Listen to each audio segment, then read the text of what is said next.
Day 13. I finished my first book. I finished David Goggins' book, never finished yesterday. So I got to start a new one today, which is the book on mental toughness by Andy Frisella. And today's contemplation is on something that he said in one of the first pages. And he said, 75 Hard is a program that teaches you routine and concepts. And I think this is really important to understand because 75 Hard often gets confused as a fitness program, and that's not what it is. And when I read that, I was like, oh, this is such a great way of saying this. Obviously, I mean, he's the creator and he's the one who said it. But up until that point, I had mostly just heard, like, it's a mental toughness program.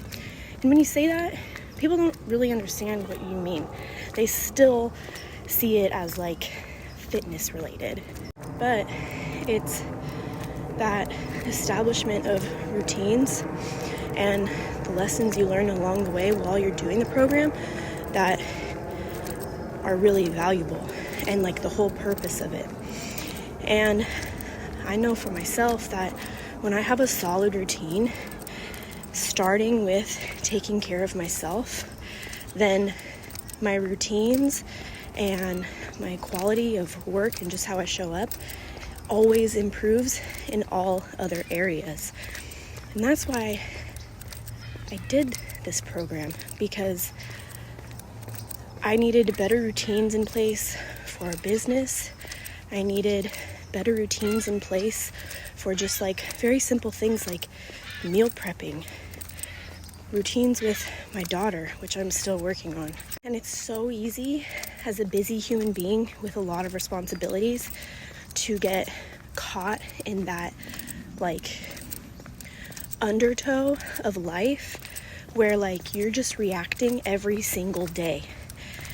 Because when you're that busy, if you don't have a plan, if you don't have a set routine and control over the variables that you can control, the only thing you can do is react. And I know what that feels like because that's how I have felt in recent months.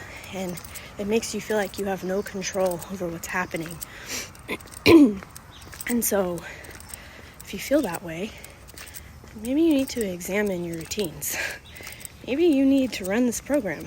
Maybe you need to set some things in place. Understanding that the first, 5 days, 2 weeks, whatever it may be, are probably going to be really fucking hard and a little frustrating because establishing those things can be hard because you have to figure it out. And some days you're going to be frantically like, oh shit, I didn't get this done and I have to get it done. But then you learn how to prepare for it in the future.